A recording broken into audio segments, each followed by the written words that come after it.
ส่วนสูงสาม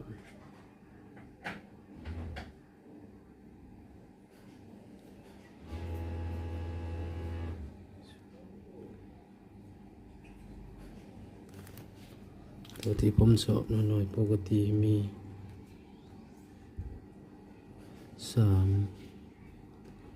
นี่เนาะตัวที่ผมสอบเนาะน่าสิติดเนาะครับหน่อยปกติ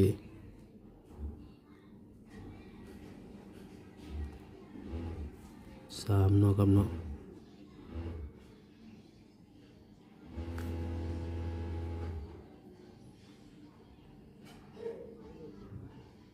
นี่นะครับ